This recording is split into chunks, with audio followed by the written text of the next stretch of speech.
अध्याय 8। Saddleback charge और Montgomery बस बहिष्कार। शाम 6 बजे क्लीवलैंड एवेन्यू बस ने कब तक खींच लिया और रिमलेस चश्मे और एक रूढ़िवादी भूरे रंग की जैकेट में छोटी 42 वर्षीय अफ्रीकी अमेरिकी महिला बोर्ड पर चढ़ गई। उसके बस में पहुंच गई और 10% का किराया नीचे तक गिरा दिया। यह गुरुवार दिसंबर 1, 1955 मोंटगोमरी, अल्बामा में था और उसने मोंटगोमरी मेले में एक लंबा दिन समाप्त किया था। डिपार्टमेंट स्टोर जहां उसने एक सीमस्ट्रेस के रूप में काम किया था। बस में भीड़ थी और कायदे से पहली 4 पंक्तियां श्वेत यात्रियों के लिए आरक्षित थीं। वो क्षेत्र जहां अश्वेतों को बैठने की अनुमति थी, पीठ में पहले से ही भरा हुआ था और इसलिए महिला रोजा पार्क सफेद खंड के ठीक पीछे एक केंद्र पंक्ति में बैठी थी, जहां कोई भी जाति सीट का दावा कर सकती थी। जैसे जैसे बस अपने रूट पर चलती रही और लोग सवार होते गए, जल्द ही सभी पंक्तियों को भर दिया गया और कुछ एक सफेद यात्री सहित गलियारे में खड़े थे, एक ओवरहेड बार को पकड़े हुए थे। बस चालक जेम्स एफ. ब्लेक अपने पैरों पर श्वेत व्यक्ति को देखकर पार्क्स क्षेत्र में अश्वेत यात्रियों को अपनी सीट छोड़ने के लिए चिल्लाया, लेकिन कोई भी नहीं चला। यह शोर था, उन्होंने शायद नहीं सुना होगा। ब्लेक मोंटगोमरी स्ट्रीट पर एम्पायर थिएटर के सामने एक बस स्टॉप पर गया और वापस चला गया। उन्होंने कहा, बेहतर होगा कि आप इसे अपने आप पर प्रकाश डालें और मुझे वे सीटें दें। 3 अश्वेत यात्री उठे और पीछे की ओर चले गए, लेकिन पार्क वहीं रुके रहे। वो सफेद खंड में नहीं थी, उसने ड्राइवर को बताया, और इसके अलावा केवल एक सफेद सवार खड़ा था। यदि आप खड़े नहीं होते हैं, ब्लेक ने कहा, मैं पुलिस को फोन करने जा रहा हूं और क्या आपने गिरफ्तार किया है? आप ऐसा कर सकते हैं, पार्क्स ने कहा। चालक वहां से चला गया और उसे 2 पुलिसकर्मी मिले। आप खड़े क्यों नहीं होते? उनमें से एक ने सवार होने के बाद पार्क्स से पूछा, आप हमें क्यों धक्का देते हैं? उसने कहा, मुझे नहीं पता, अधिकारी ने उत्तर दिया, लेकिन कानून कानून है और आप गिरफ्तार हैं। उस समय, हालांकि उस बस में कोई भी इसे नहीं जानता था, नागरिक अधिकार आंदोलन ने धुरी बनाई। वो छोटा सा इनकार कार्रवाइयों की एक श्रृंखला में पहला था जिसने अदालतों और विधायिकाओं में कार्यकर्ताओं द्वारा लड़े गए संघर्ष से नस्ल संबंधों पर लड़ाई को एक ऐसी प्रतियोगिता में स्थानांतरित कर दिया जो पूरे समुदायों और सामूहिक विरोधों से अपनी ताकत खींचेगी। अगले साल मोंटगोमरी की काली आबादी बढ़ेगी और शहर की बसों का बहिष्कार करेगी। उनकी हड़ताल को तभी समाप्त किया जाएगा जब सार्वजनिक परिवहन पर दौड़ को अलग करने वाला कानून किताबों से त्रस्त हो गया था। बहिष्कार आर्थिक रूप से बस लाइन को पंगु बना देगा, रैलियों के लिए हजारों प्रदर्शनकारियों को आकर्षित करेगा, देश को मार्टिन लूथर किंग जूनियर नाम के एक करिश्माई युवा नेता से परिचित कराएगा और एक आंदोलन को चिंगारी देगा जो लिटिल रॉक, ग्रीन्सबोरो, रेले, बर्मिंघम में फैल जाएगा और अंत में कांग्रेस के लिए पार्क्स हीरो बन जाएंगे, प्रेसिडेंशियल मेडल ऑफ फ्रीडम के प्राप्तकर्ता। और इस बात का एक चमकदार उदाहरण है कि कैसे अवज्ञा का एक भी कार्य दुनिया को बदल सकता है। लेकिन यह पूरी कहानी नहीं है। रोजा पार्क्स और मोंटगोमरी बस बहिष्कार न केवल व्यक्तिगत अवज्ञा के कारण बल्कि सामाजिक प्रतिमानों के कारण भी नागरिक अधिकार अभियान का केंद्र बन गया। पार्क्स के अनुभव सामाजिक आदतों की शक्ति में एक सबक पेश करते हैं, ऐसे व्यवहार जो बिना सोचे समझे दर्जनों या सैकड़ों या हजारों लोगों में होते हैं, जिन्हें देखने में अक्सर मुश्किल होती है, लेकिन उनमें एक ऐसी शक्ति होती है जो दुनिया को बदल सकती है। सामाजिक आदतें सड़कों को प्रदर्शनकारियों से भर देती हैं जो एक दूसरे को नहीं जानते, जो अलग अलग कारणों से मार्च कर रहे हैं, लेकिन जो सभी एक ही दिशा में आगे बढ़ रहे हैं। सामाजिक आदतें यही कारण है कि कुछ पहल विश्व परिवर्तनकारी आंदोलन बन जाती हैं, जबकि अन्य प्रज्वलित करने में विफल रहती हैं। और सामाजिक आदतों के इस तरह के प्रभाव का कारण यह है कि कई आंदोलनों के मूल में, चाहे वे बड़े पैमाने पर क्रांतियां हों या चर्चों में साधारण उतार चढ़ाव हो, जिसमें लोग शामिल होते हैं, एक 3 भाग प्रक्रिया है जो इतिहासकारों और समाजशास्त्रियों का कहना है कि बार बार दिखाई देता है। दोस्ती की सामाजिक आदतों और करीबी परिचितों के बीच मजबूत संबंधों के कारण एक आंदोलन शुरू होता है। यह एक समुदाय की आदतों और पड़ोस और कुलों को एक साथ रखने वाले कमजोर संबंधों के कारण बढ़ता है, और यह स्थायी है क्योंकि एक आंदोलन के नेता प्रतिभागियों को नई आदतें देते हैं जो पहचान की एक नई भावना और स्वामित्व की भावना पैदा करते हैं। आमतौर पर जब इस प्रक्रिया के सभी 3 भाग पूरे हो जाते हैं, तभी कोई आंदोलन आत्मप्रेरक बन सकता है और एक महत्वपूर्ण द्रव्यमान तक पहुंच सकता है। सफल सामाजिक परिवर्तन के लिए अन्य व्यंजन हैं और सैकड़ों विवरण हैं जो युगों और संघर्षों के बीच भिन्न हैं, लेकिन यह समझने में कि सामाजिक आदतें कैसे काम करती हैं, यह समझाने में मदद करती है कि मोंटगोमरी और रोजा पार्क्स नागरिक अधिकारों के धर्मयुद्ध के लिए उत्प्रेरक क्यों बने। ये अपरिहार्य नहीं था कि सर्दियों के दिन पार्क्स के विद्रोह का कार्य उसकी गिरफ्तारी के अलावा कुछ भी होगा। फिर आदतों ने हस्तक्षेप किया और कुछ आश्चर्यजनक हुआ। मैं मोंटगोमरी के बस अलगाव कानूनों को तोड़ने के लिए जेल में बंद रोजा पार्क्स पहले अश्वेत यात्री नहीं थे। वो उस साल भी पहली नहीं थी। 1946 में जिनेवा जॉनसन को मोंटगोमरी बस चालक से बैठने पर बात करने के लिए गिरफ्तार किया गया था। 1949 में वियोला वाइट, केटी विंगफील्ड और 2 अश्वेत बच्चों को श्वेत वर्ग में बैठने और हिलने डुलने से इनकार करने के लिए गिरफ्तार किया गया था।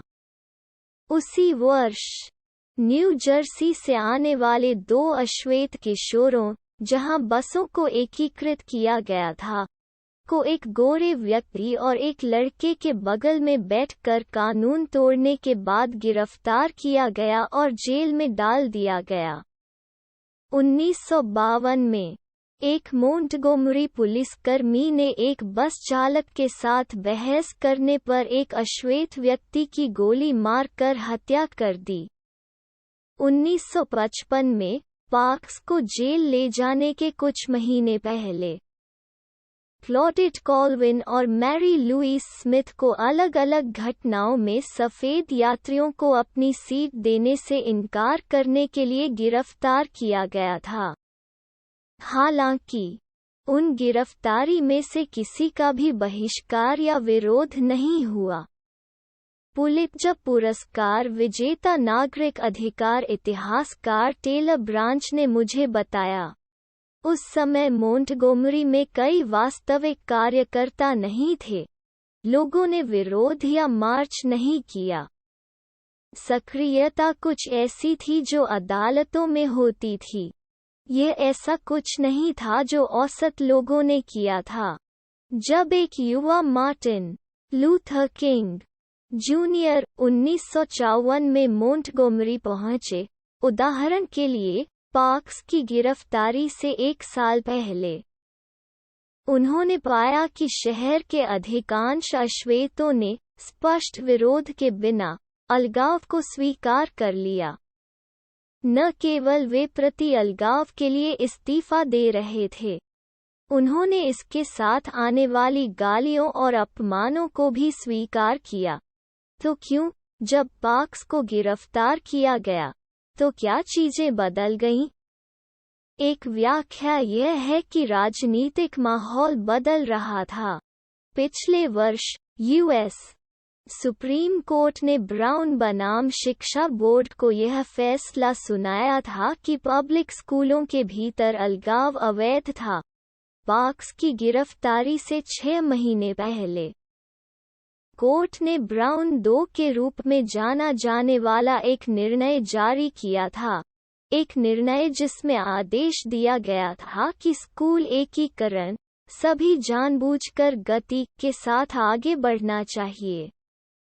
पूरे देश में एक शक्तिशाली भावना थी कि परिवर्तन हवा में था, लेकिन यह समझाने के लिए पर्याप्त नहीं है कि नागरिक अधिकारों के संघर्ष के लिए मोंटगोमरी ग्राउंड ज़ीरो क्यों बन गया।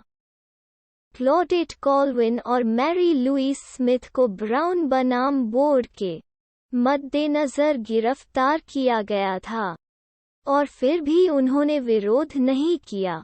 ब्राउन कई मोंटगोमरी निवासियों के लिए एक दूर के प्रांगण से एक अमूर्त था, और यह स्पष्ट नहीं था कि स्थानीय रूप से इसका प्रभाव कैसे या अगर महसूस किया जाएगा। मोंटगोमरी अटलांटा या ऑस्टिन या अन्य शहर नहीं थे जहां प्रगति संभव लगती थी। मोंटगोमरी एक बहुत खराब जगह थी, शाखा ने कहा। जातिवाद वहां अपने तरीकों से स्थापित किया गया था जब पार्क्स को गिरफ्तार किया गया था। हालांकि इसने शहर के भीतर कुछ असामान्य किया।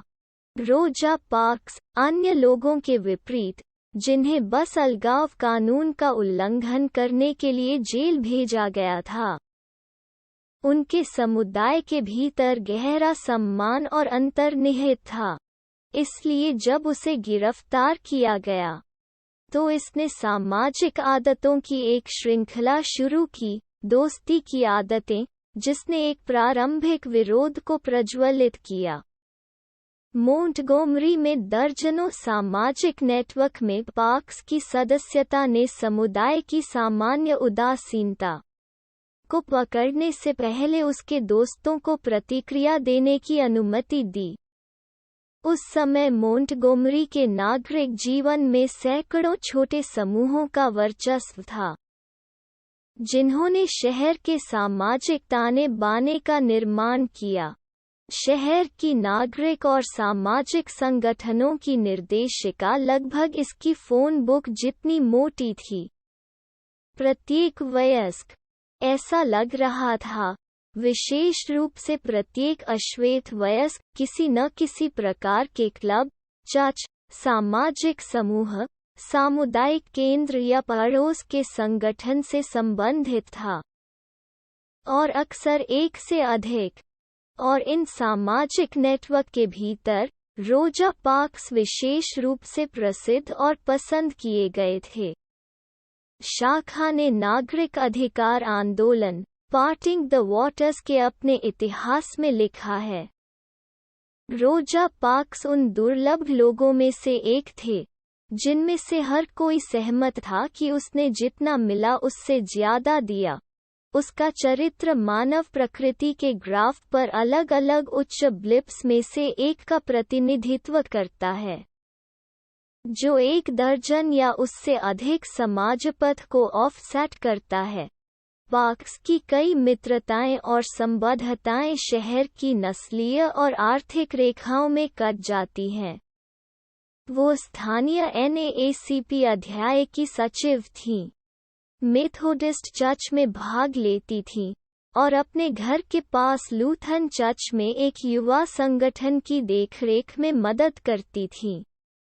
उसने कुछ सप्ताहांत एक आश्रय में स्वेच्छा से बिताए, अन्य एक वनस्पति क्लब के साथ, और बुधवार की रात अक्सर महिलाओं के एक समूह में शामिल हो गए जो एक स्थानीय अस्पताल के लिए कंबल बुनते हैं। उसने गरीब परिवारों के लिए स्वेच्छा से कपड़े बनाने की सेवाएं दी और अमीर सफेद पदार्पण करने वालों के लिए अंतिम समय में गाउन परिवर्तन प्रदान किया। वो समुदाय में इतनी गहराई से उलझी हुई थी। वास्तव में, उसके पति ने शिकायत की कि वो घर की तुलना में अधिक बार पोटलिक्स में खाती है। सामान्य तौर पर, समाजशास्त्री कहते हैं, हम में से अधिकांश के ऐसे दोस्त होते हैं जो हमारे जैसे होते हैं। हमारे कुछ करीबी परिचित हो सकते हैं जो अमीर हैं, कुछ गरीब हैं, और कुछ अलग अलग जातियों के हैं, लेकिन कुल मिलाकर हमारे सबसे गहरे रिश्ते ऐसे लोगों के साथ होते हैं जो हमारे जैसे दिखते हैं, जो समान राशि कमाते हैं और समान पृष्ठभूमि से आते हैं। इसके विपरीत, पार्क के दोस्तों ने मोंटगोमरी के सामाजिक और आर्थिक पदानुक्रमों का विस्तार किया। उसके पास था जिसे समाजशास्त्री मजबूत संबंध कहते हैं, प्रत्यक्ष संबंध पूरे मोंटगोमरी में दर्जनों समूहों के साथ जो आमतौर पर एक दूसरे के संपर्क में नहीं आते थे। यह बिल्कुल महत्वपूर्ण था, शाखा ने कहा। रोजा पार्क्स ने अश्वेत समुदाय और मोंटगोमरी के सामाजिक स्तरीकरण को पूरी तरह से पार कर लिया। वो फील्ड हैंड और कॉलेज के प्रोफेसरों के साथ दोस्त थीं, और उन दोस्ती की ताकत जैसे ही दिखाई दी पार्क जेल में उतरे। रोजा पार्क्स ने थाने से अपने माता पिता के घर फोन किया। वो घबरा गई थी, और उसकी माँ, जिसे पता नहीं था कि क्या करना है, पार्क के दोस्तों के मानसिक रोलोडेक्स से गुजरने लगी। किसी ऐसे व्यक्ति के बारे में सोचने की कोशिश कर रही है जो मदद करने में सक्षम हो। उसने मोंटगोमरी NAACP के पूर्व प्रमुख ED निक्सन की पत्नी को बुलाया, जिन्होंने बदले में अपने पति को फोन किया और उन्हें बताया कि पार्क्स को जेल से बाहर निकलने की जरूरत है। वो तुरंत मदद करने के लिए सहमत हो गया और क्लिफोर्ड ड्यूर नाम के एक प्रमुख श्वेत वकील को बुलाया, जो पार्क को जानता था क्योंकि उसने अपनी 3 बेटियों के लिए कपड़े पहने थे। निक्सन और ड्यूर जेल हाउस गए, पार्क्स के लिए जमानत पोस्ट की और उसे घर ले गए। वे मोंटगोमरी के बस अलगाव कानूनों को चुनौती देने के लिए सही मामले की तलाश में थे, और एक अवसर को भांपते हुए उन्होंने पार्क्स से पूछा कि क्या वो उन्हें अदालत में गिरफ्तारी से लड़ने के लिए तैयार होगी। पार्क्स के पति इस विचार के विरोधी थे। गोरे लोग तुम्हें मार डालेंगे, रोजा, उसने उससे कहा। लेकिन पार्क्स ने NAACP में निक्सन के साथ काम करते हुए वर्षों बिताए थे। वो दूर के घर में थी और उसने अपनी बेटियों को कोटिलियन तैयार करने में मदद की थी। उसके दोस्त अब उससे एक एहसान मांग रहे थे। अगर आपको लगता है कि इसका मोंटगोमरी के लिए कुछ मतलब होगा और कुछ अच्छा करेंगे, उसने उनसे कहा, मुझे इसके साथ जाने में खुशी होगी। उस रात गिरफ्तारी के कुछ ही घंटों बाद पार्क्स के जेल जाने की खबरें अश्वेत समुदाय में छाने लगीं। राजनीति में शामिल स्कूली शिक्षकों के एक शक्तिशाली समूह के अध्यक्ष और कई संगठनों के पार्क्स के मित्र जोएन रॉबिन्सन ने इसके बारे में सुना। रॉबिन्सन के समूह के कई स्कूली शिक्षकों और उनके छात्रों के माता-पिता में से कई ने ऐसा ही किया। आधी रात के करीब रॉबिन्सन ने एक तत्काल बैठक बुलाई और सुझाव दिया कि हर कोई सोमवार को शहर की बसों का बहिष्कार करे, 4 दिन बाद, जब पार्क्स को अदालत में पेश होना था। बाद में रॉबिन्सन ने अपने कार्यालय के मिमियोग्राफ कक्ष में प्रवेश किया और एक फ्लायर की प्रतियां बनाईं। एक और नीग्रो महिला को गिरफ्तार कर जेल में डाल दिया गया है, क्योंकि उसने एक गोरे व्यक्ति को बैठने के लिए बस में अपनी सीट से उठने से मना कर दिया था। यह पड़ा। इस महिला का मामला सोमवार को सामने आएगा, इसलिए हम हर नीग्रो को गिरफ्तारी और मुकदमे के विरोध में सोमवार को बसों से दूर रहने के लिए कह रहे हैं। अगली सुबह रॉबिन्सन ने स्कूली शिक्षकों को यात्रियों के ढेर दिए और उन्हें माता-पिता और सहकर्मियों को वितरित करने के लिए कहा। पार्क्स की गिरफ्तारी के 24 घंटों के भीतर उसके जेल जाने और बहिष्कार की बात शहर के कुछ सबसे प्रभावशाली समुदायों में फैल गई थी। स्थानीय NAACP, एक बड़ा राजनीतिक समूह, कई अश्वेत स्कूली शिक्षक और उनके छात्रों के माता-पिता, फ्लायर प्राप्त करने वाले बहुत से लोग रोज़ा पार्क्स को व्यक्तिगत रूप से जानते थे। वे चर्च में या स्वयंसेवी बैठक में उसके बगल में बैठे थे और उसे एक दोस्त मानते थे।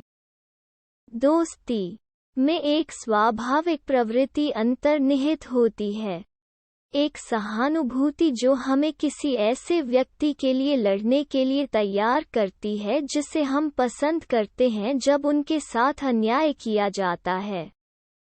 अध्ययनों से पता चलता है कि लोगों को अजनबियों की चोटों को नज़रअंदाज करने में कोई समस्या नहीं है, लेकिन जब किसी मित्र का अपमान किया जाता है तो हमारी नाराजगी की भावना उस जड़ता को दूर करने के लिए पर्याप्त होती है जो आमतौर पर विरोध को व्यवस्थित करना कठिन बना देती है। जब पार्क्स के दोस्तों को उसकी गिरफ्तारी और बहिष्कार के बारे में पता चला, तो दोस्ती की सामाजिक आदतें किसी ऐसे व्यक्ति की मदद करने की स्वाभाविक प्रवृत्ति जिसका हम सम्मान करते हैं में लात मारी। आधुनिक नागरिक अधिकारों के युग का पहला जन आंदोलन पहले की कितनी भी गिरफ्तारी से शुरू हो सकता था, लेकिन यह रोज़ा पार्क्स के साथ शुरू हुआ क्योंकि उसके पास दोस्तों का एक बड़ा, विविध और जुड़ा हुआ सेट था जो, जब उसे गिरफ्तार किया गया था, तो मित्रता की सामाजिक आदतों का पालन करके और अपना समर्थन दिखाने के लिए सहमत होकर दोस्तों ने स्वाभाविक रूप से प्रतिक्रिया के रूप में प्रतिक्रिया व्यक्त की। फिर भी कई लोगों को उम्मीद थी कि विरोध एक दिवसीय कार्यक्रम से ज्यादा कुछ नहीं होगा। दुनिया भर में हर दिन छोटे छोटे विरोध प्रदर्शन होते हैं और उनमें से लगभग सभी जल्दी से समाप्त हो जाते हैं। दुनिया को बदलने के लिए किसी के पास पर्याप्त दोस्त नहीं हैं। यही कारण है कि आंदोलनों की सामाजिक आदतों का दूसरा पहलू इतना महत्वपूर्ण है। मोंटगोमरी बस बहिष्कार एक समाजव्यापी कार्रवाई बन गया क्योंकि पार्क के दोस्तों द्वारा इस शब्द का प्रसार शुरू करने के तुरंत बाद काले समुदाय को एक साथ रखने वाले दायित्व की भावना सक्रिय हो गई थी।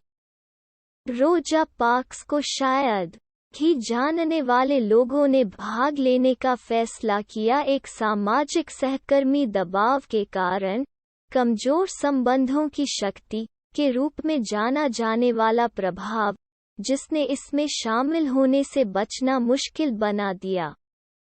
एक पल के लिए कल्पना करें कि आप एक समृद्ध कंपनी में एक स्थापित मध्य स्तर के कार्यकारी हैं। आप सफल और अच्छी तरह से पसंद किए गए हैं। आपने अपनी फर्म के अंदर एक प्रतिष्ठा बनाने और दोस्तों के एक नेटवर्क की खेती करने में वर्षों बिताए हैं, जिसे आप ग्राहकों, सलाह और उद्योग की गपशप के लिए टैप कर सकते हैं। आप एक चर्च, एक जिम और एक कंट्री क्लब के साथ साथ अपने कॉलेज के पूर्व छात्र संघ के स्थानीय अध्याय से संबंधित हैं। आपका सम्मान किया जाता है और अक्सर आपको विभिन्न समितियों में शामिल होने के लिए कहा जाता है। जब आपके समुदाय के लोग किसी व्यावसायिक अवसर के बारे में सुनते हैं, तो वे अक्सर इसे आपके रास्ते में छोड़ देते हैं। अब कल्पना कीजिए कि आपको एक फोन आया।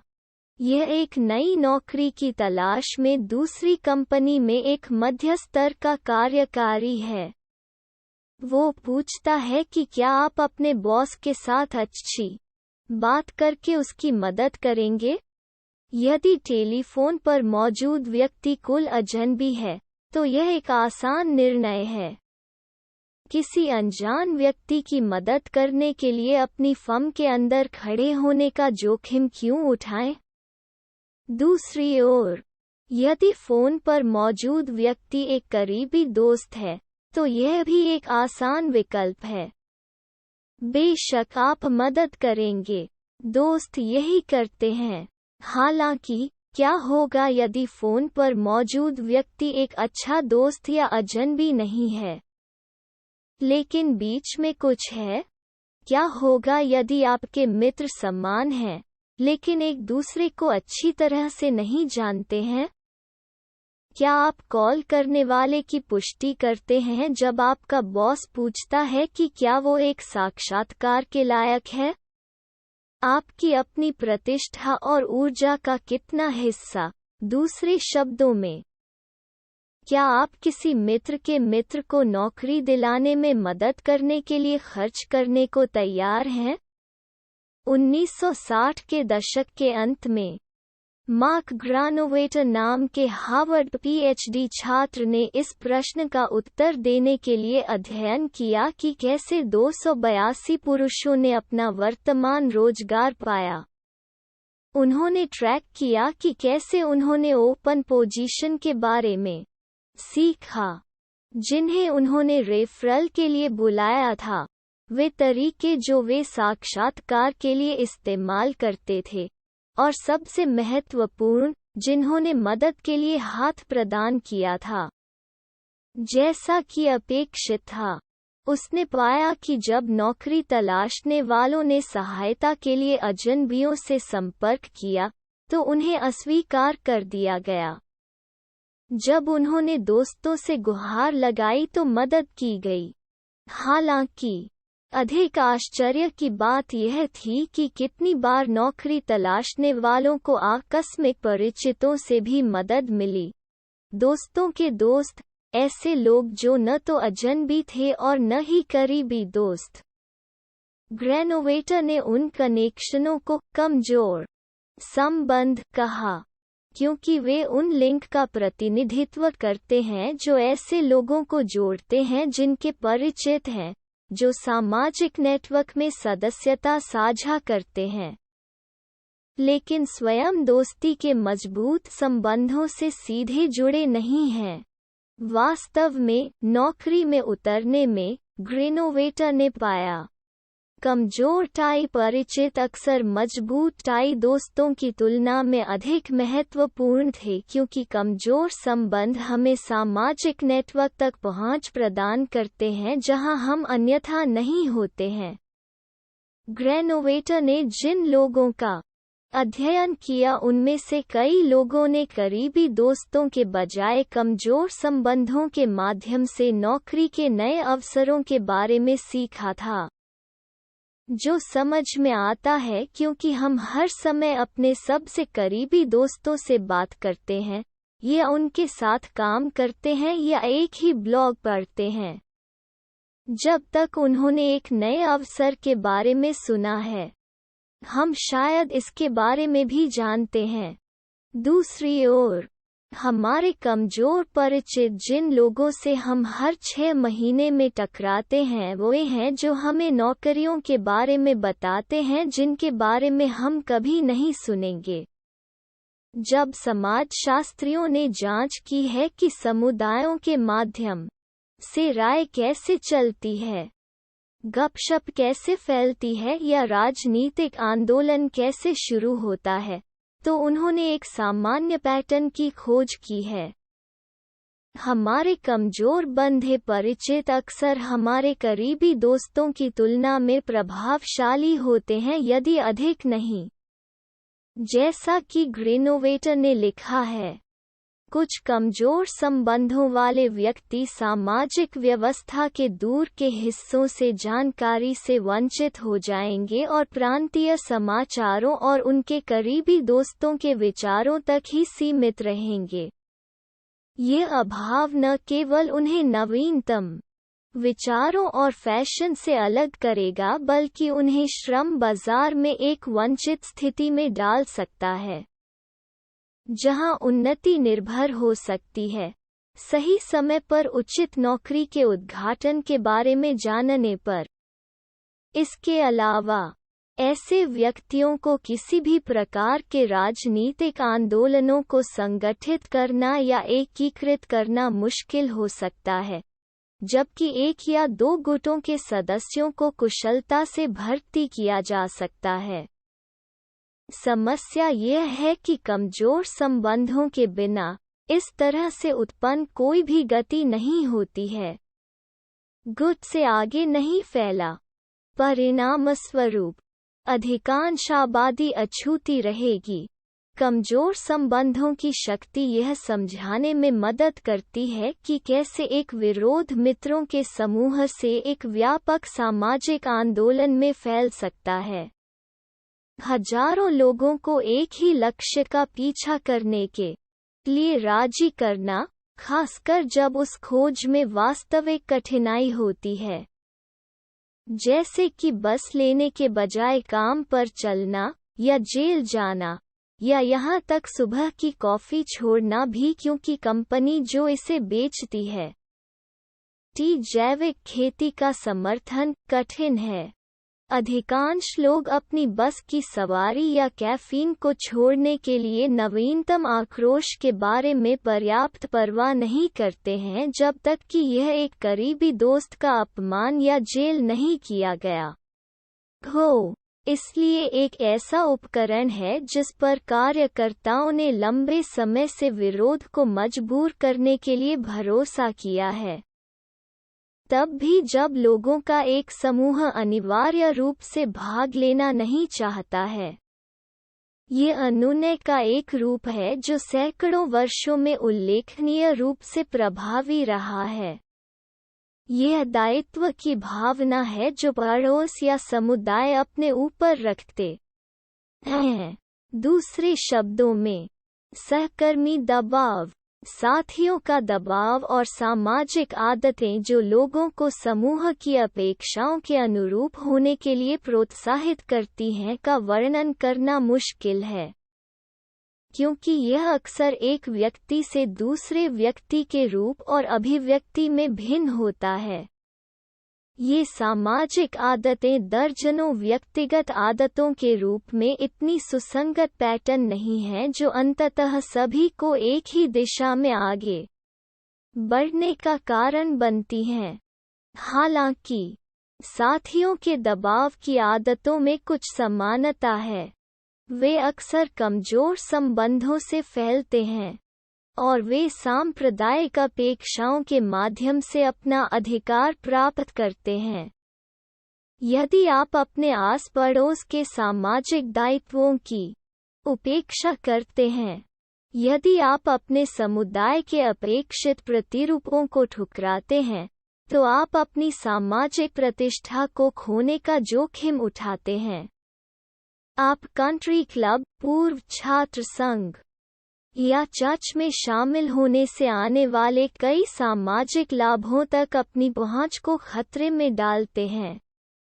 दूसरे शब्दों में, यदि आप कॉल करने वाले को नौकरी की तलाश में मदद के लिए हाथ नहीं देते हैं, तो वो अपने टेनिस साथी से शिकायत कर सकता है, जो लॉकर रूम में किसी ऐसे व्यक्ति से उन बड़बड़ाहट का उल्लेख कर सकता है जिसे आप एक ग्राहक के रूप में आकर्षित करने की उम्मीद कर रहे थे, जो अब आपके कॉल वापस करने की संभावना कम है क्योंकि आपके पास टीम के खिलाड़ी नहीं होने की प्रतिष्ठा है। खेल के मैदान पर साथियों का दबाव खतरनाक होता है। वयस्क जीवन में व्यवसाय कैसे होता है और समुदाय स्वयं को व्यवस्थित करते हैं। इस तरह का सहकर्मी दबाव अपने आप में एक आंदोलन को बनाए रखने के लिए पर्याप्त नहीं है, लेकिन जब दोस्ती के मजबूत बंधन और साथियों के दबाव के कमजोर संबंध विलीन हो जाते हैं, तो वे अविश्वसनीय गति पैदा करते हैं। तभी व्यापक सामाजिक परिवर्तन शुरू हो सकता है। मैं यह देखने के लिए कि कैसे मजबूत और कमजोर संबंधों का संयोजन एक आंदोलन को आगे बढ़ा सकता है। रोजा पार्क्स की गिरफ्तारी के 9 साल बाद, जब सैकड़ों युवाओं ने स्वेच्छा से नागरिक अधिकारों के धर्मयुद्ध के लिए घातक जोखिमों को उजागर करने के लिए खुद को उजागर किया। 1964 में देश भर के छात्रों, उनमें से कई हार्वर्ड, ये और अन्य उत्तरी विश्वविद्यालयों के गोरे थे, ने मिसिसिपी समर प्रोजेक्ट नामक किसी चीज के लिए आवेदन किया। यह दक्षिण में अश्वेत मतदाताओं को पंजीकृत करने के लिए समर्पित 10 सप्ताह का कार्यक्रम था। इस परियोजना को फ्रीडम समर के रूप में जाना जाने लगा, और आवेदन करने वाले बहुत से लोग जानते थे कि यह खतरनाक होगा।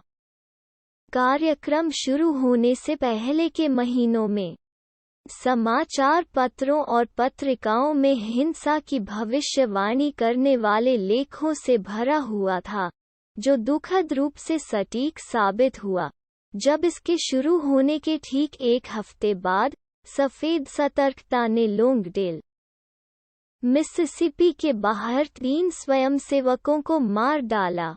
नुकसान के खतरे ने कई छात्रों को मिसिसिपी ग्रीष्मकालीन परियोजना में भाग लेने से रोक दिया, भले ही उन्होंने आवेदन किया हो।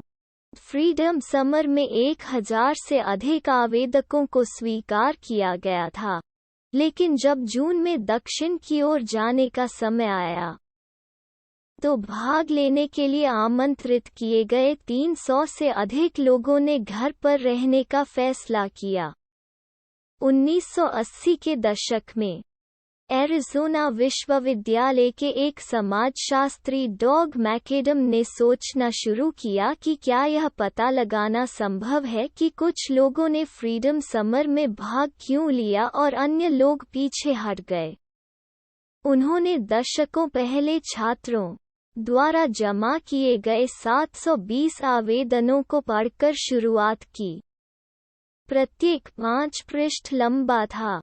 आवेदकों से उनकी पृष्ठभूमि के बारे में पूछा गया, वे मिसिसिपी क्यों जाना चाहते थे, और मतदाता पंजीकरण के साथ उनके अनुभव। उनसे कहा गया था कि अगर उन्हें गिरफ्तार किया जाता है तो आयोजकों से संपर्क करने वाले लोगों की एक सूची प्रदान करें। निबंध, संदर्भ और कुछ के लिए साक्षात्कार थे। आवेदन करना कोई आकस्मिक उपक्रम नहीं था। मैकेडम की प्रारंभिक परिकल्पना यह थी कि जो छात्र अंत में जा रहे थे मिसिसिपी के लिए शायद घर पर रहने वालों से अलग प्रेरणा थी, जिसने भागीदारी में अंतर को समझाया। इस विचार का परीक्षण करने के लिए उन्होंने आवेदकों को 2 समूहों में विभाजित किया। पहला ढेर वे लोग थे जिन्होंने कहा था कि वे स्वरुचि उद्देश्यों के लिए मिसिसिपी जाना चाहते थे, जैसे स्वयं का परीक्षण करें जहां कार्रवाई है, या जीवन के दक्षिणी तरीके के बारे में जानें। दूसरा समूह अन्य उन्मुख उद्देश्यों के साथ था, जैसे अश्वेतों की संख्या में सुधार, लोकतंत्र की पूर्ण प्राप्ति में सहायता, या सामाजिक परिवर्तन के लिए एक वाहन के रूप में अहिंसा की शक्ति का प्रदर्शन करना।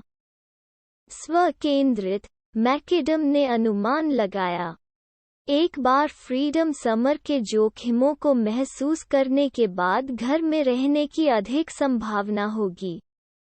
अन्य उन्मुख के बस में चढ़ने की अधिक संभावना होगी। परिकल्पना गलत थी। आंकड़ों के अनुसार स्वार्थी और निस्वार्थ समान संख्या में दक्षिण गए। मैकेडम ने लिखा, उद्देश्यों में अंतर ने प्रतिभागियों और निकासी के बीच कोई महत्वपूर्ण अंतर की व्याख्या नहीं की।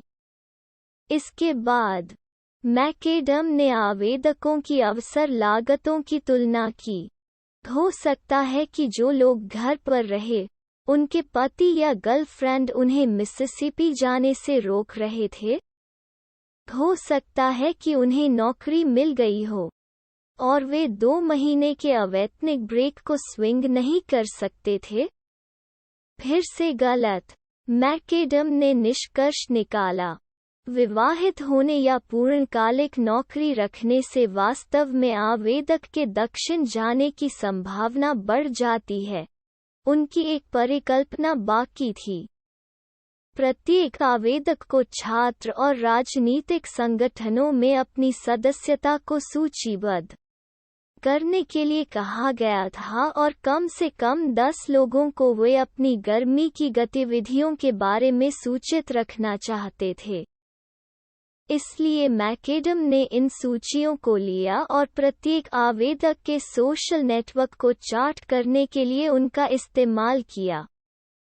क्लबों में सदस्यता की तुलना करके वो यह निर्धारित करने में सक्षम था कि किन आवेदकों के मित्र थे जिन्होंने फ्रीडम समर के लिए भी आवेदन किया था।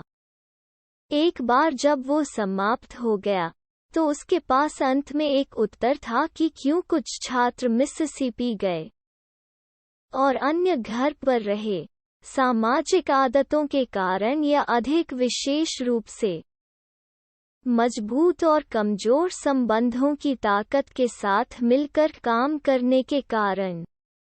स्वतंत्रता में भाग लेने वाले छात्र ग्रीष्मकाल उन समुदायों के प्रकारों में उलझा हुआ था जहां उनके करीबी दोस्त और उनके आकस्मिक परिचित दोनों ने उन्हें बस में चढ़ने की उम्मीद की थी। जो लोग पीछे हट गए वे भी समुदायों में उलझे हुए थे, लेकिन एक अलग तरह के, जिस तरह के सामाजिक दबाव और आदतों ने उन्हें मिसिसिपी जाने के लिए मजबूर नहीं किया। कल्पना कीजिए कि आप आवेदन करने वाले छात्रों में से एक हैं, मैकेडम ने मुझे बताया। जिस दिन आपने फ्रीडम समर के लिए साइन अप किया था, उस दिन आपने अपने 5 सबसे करीबी दोस्तों के साथ आवेदन भरा था और आप सभी वास्तव में प्रेरित महसूस कर रहे थे। अब यह 6 महीने बाद है और प्रस्थान का दिन लगभग यहाँ है। सभी पत्रिकाएं मिसिसिपी में हिंसा की भविष्यवाणी कर रही हैं। आपने अपने माता-पिता को फोन किया और उन्होंने आपको घर पर रहने के लिए कहा। ये अजीब होगा उस समय यदि आप दूसरे विचार नहीं कर रहे थे। फिर आप परिसर में घूम रहे हैं और आप अपने चर्च समूह के लोगों का एक समूह देखते हैं और वे कहते हैं, हम सवारी का समन्वय कर रहे हैं, हमें आपको कब चुनना चाहिए। ये लोग आपके सबसे करीबी दोस्त नहीं हैं, लेकिन आप उन्हें क्लब की बैठकों और छात्रावास में देखते हैं, और वे आपके सामाजिक समुदाय के भीतर महत्वपूर्ण हैं। वे सभी जानते हैं कि आपको फ्रीडम समर के लिए स्वीकार कर लिया गया है, और आपने कहा है कि आप जाना चाहते हैं। गुड लक उस बिंदु पर बाहर खींच रहा है। आप सामाजिक प्रतिष्ठा का एक बड़ा हिस्सा खो देंगे। यहाँ तक अगर आप दूसरे विचार कर रहे हैं, तो अगर आप पीछे हटते हैं तो इसके वास्तविक परिणाम होते हैं। आप उन लोगों का सम्मान खो देंगे जिनकी राय आपके लिए मायने रखती है। जब मैकेडम ने धार्मिक झुकाव वाले आवेदकों को देखा, उदाहरण के लिए जिन छात्रों ने आवेदन करने के लिए प्रेरणा के रूप में जरूरतमंद लोगों की मदद करने के लिए ईसाई कर्तव्य का हवाला दिया, उन्हें भागीदारी के मिश्रित स्तर मिले।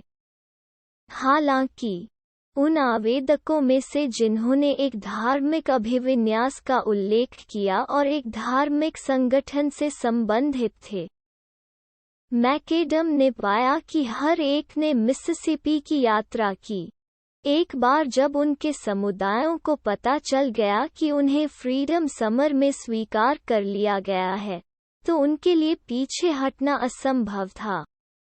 दूसरी ओर, उन आवेदकों के सामाजिक नेटवर्क पर विचार करें जिन्हें कार्यक्रम में स्वीकार किया गया था लेकिन मिसिसिपी नहीं गए थे। वे भी परिसर संगठनों में शामिल वे भी क्लबों से संबंधित थे और उन समुदायों के भीतर अपनी स्थिति की परवाह करते थे। लेकिन वे जिन संगठनों से संबंधित थे, अखबार और छात्र सरकार, शैक्षणिक समूह और बिरादरी की अलग-अलग अपेक्षाएं थीं। उन समुदायों के भीतर कोई व्यक्ति फ्रीडम समर से हट सकता है और प्रचलित सामाजिक पदानुक्रम में बहुत कम या कोई गिरावट नहीं झेल सकता है। जब मिसिसिपी में गिरफ्तार या इससे भी बदतर होने की संभावना का सामना करना पड़ा, तो अधिकांश छात्रों के पास शायद दूसरे विचार थे। हालांकि कुछ ऐसे समुदायों में अंतर्निहित थे जहां सामाजिक आदतें, उनके दोस्तों की अपेक्षाएं और उनके परिचितों के साथियों के दबाव ने भागीदारी को मजबूर किया। इसलिए उनकी झिझक की परवाह किए बिना उन्होंने बस टिकट खरीदा। अन्य जिन्होंने नागरिक अधिकारों की भी परवाह की उन समुदायों से संबंधित थे जहां सामाजिक आदतें थोड़ी अलग दिशा में इंगित करती थीं। इसलिए उन्होंने खुद से सोचा, शायद मैं घर पर ही रहूंगा। मैं रोजा पार्क्स को जेल से रिहा करने के बाद सुबह ईडी निक्सन ने Dexter Avenue Baptist Church, Martin Luther King Junior के नए मंत्री को फोन किया। यह सुबह 5 बजे के बाद का समय था, लेकिन निक्सन ने नमस्ते नहीं कहा या पूछे कि क्या उसने राजा की 2 सप्ताह की बेटी को जगाया था। जब मंत्री ने जवाब दिया, उसने पार्क की गिरफ्तारी के बारे में बताया, कैसे उसे अपनी सीट छोड़ने से इनकार करने के लिए जेल में डाल दिया गया था, और उसके मामले में लड़ने की उनकी योजना। कोर्ट ने सोमवार को शहर की बसों का बहिष्कार किया। उस समय राजा 26 वर्ष का था। वो केवल 1 वर्ष के लिए मोंटगोमरी में रहा था और अभी भी समुदाय के भीतर अपनी भूमिका जानने की कोशिश कर रहा था। निक्सन राजा के समर्थन के साथ साथ उस रात एक बहिष्कार बैठक के लिए अपने चर्च का उपयोग करने की अनुमति मांग रहा था। राजा बहुत गहराई से शामिल होने से सावधान था। भाई निक्सन, उन्होंने कहा, मुझे इसके बारे में सोचने दो और तुम मुझे वापस बुलाओ। लेकिन निक्सन यहीं नहीं रुके। वो राजा के सबसे करीबी दोस्तों में से एक के पास पहुंचा, राजा के सबसे मजबूत संबंधों में से एक राल्फ डी एबरनेथी नामक और उससे युवा मंत्री को भाग लेने के लिए मनाने में मदद करने के लिए कहा। कुछ घंटों बाद निक्सन ने राजा को फिर से बुलाया। मैं इसके साथ चलूंगा, किंग ने उससे कहा। निक्सन ने कहा, मुझे यह सुनकर खुशी हुई, क्योंकि मैंने 18 अन्य लोगों से बात की है और उन्हें आज रात आपके चर्च में मिलने के लिए कहा है। तुम्हारे बिना वहां एक साथ होना एक तरह से बुरा होता। जल्द ही किंग को उस संगठन के अध्यक्ष के रूप में सेवा देने के लिए तैयार किया गया जो बहिष्कार का समन्वय करने के लिए उभरा था।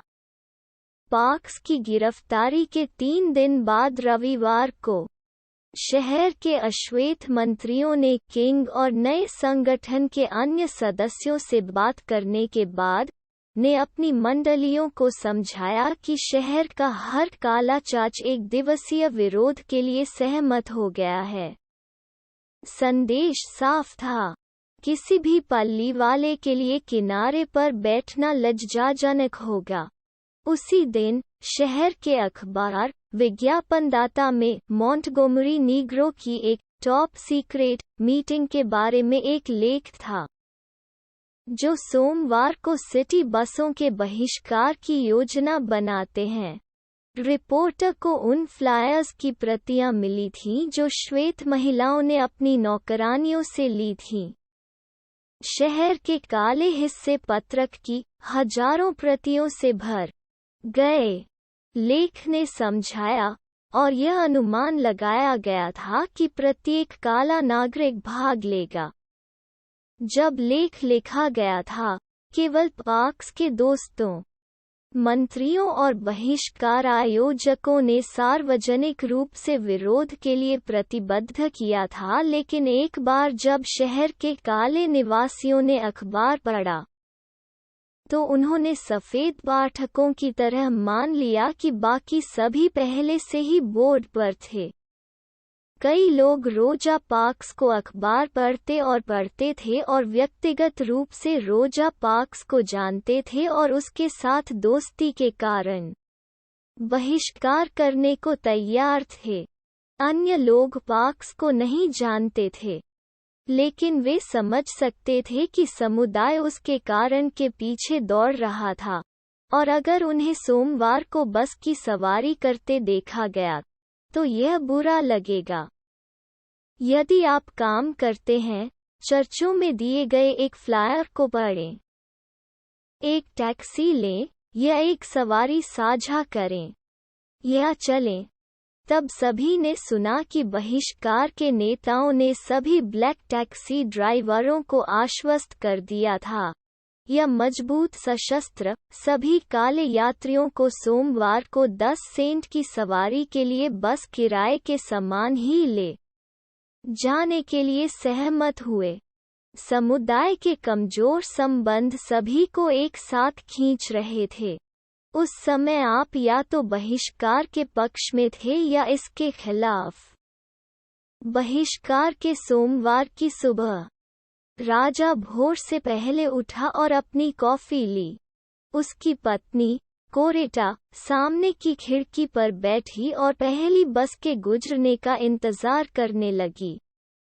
वो चिल्लाई जब उसने दक्षिण जैक्सन लाइन की हेडलाइट्स देखीं, जो आमतौर पर काम पर जाने वाली नौकरानियों से भरी होती थीं। बिना यात्रियों के लुढ़कना। अगली बस भी खाली थी, और जो बाद में आया। राजा अपनी कार में सवार हो गया और अन्य मार्गों की जांच करते हुए इधर-उधर भागने लगा। 1 घंटे में उसने 8 अश्वेत यात्रियों की गिनती की। 1 हफ्ते पहले उसने सैकड़ों देखा होगा। मैं खुश था, उन्होंने बाद में लिखा। एक चमत्कार हुआ था। पुरुषों को काम करने के लिए खच्चरों की सवारी करते देखा गया था, और 1 से अधिक घोड़ों द्वारा खींची गई बगी ने मोंटगोमरी की सड़कों को चलाया। क्या हो रहा था यह देखने के लिए बस स्टॉप पर दर्शक जमा हो गए थे। पहले तो वे चुपचाप खड़े रहे, लेकिन जैसे जैसे दिन चढ़ता गया, वे खाली बसों की जय जयकार करने लगे और हंसी मजाक करने लगे। शोर शराबे वाले युवाओं को आज कोई सवार नहीं गाते हुए सुना जा सकता है। उस दोपहर चर्च स्ट्रीट के एक कोर्ट रूम में रोजा पार्क्स को राज्य के अलगाव कानूनों का उल्लंघन करने का दोषी पाया गया। 500 से अधिक अश्वेतों ने हॉलवे में भीड़ लगा दी और इमारत के सामने खड़े होकर फैसले का इंतजार कर रहे थे। प्रांगण में बहिष्कार और तत्काल रैली मोंटगोमरी के इतिहास में सबसे महत्वपूर्ण काले राजनीतिक सक्रियता थी, और यह सब 5 दिनों में एक साथ आया था। यह पाक के करीबी दोस्तों के बीच शुरू हुआ था, लेकिन इसने अपनी शक्ति को आकर्षित किया, राजा और अन्य प्रतिभागियों ने बाद में कहा। समुदाय के बीच दायित्व की भावना के कारण कमजोर संबंधों की सामाजिक आदतें। समुदाय को इस डर से एक साथ खड़े होने के लिए दबाव डाला गया था कि जिसने भाग नहीं लिया वो कोई ऐसा व्यक्ति नहीं था जिसके साथ आप पहली जगह दोस्ती करना चाहते थे। ऐसे बहुत से लोग हैं जिन्होंने इस तरह के प्रोत्साहन के बिना बहिष्कार में भाग लिया होगा। मजबूत और कमजोर संबंधों के प्रभाव के बिना राजा और कैबी और कलीसियाओं ने एक ही विकल्प चुना होगा, लेकिन शहर भर के हजारों लोगों ने सामाजिक आदतों के प्रोत्साहन के बिना बसों से दूर रहने का फैसला नहीं किया होगा। एक बार निष्क्रिय और शांत नीग्रो समुदाय अब पूरी तरह से जाग गया था, किंग ने बाद में लिखा। हालांकि वे सामाजिक आदतें एक दिन के बहिष्कार को 1 साल के आंदोलन में विस्तारित करने के लिए अपने आप में पर्याप्त मजबूत नहीं थीं।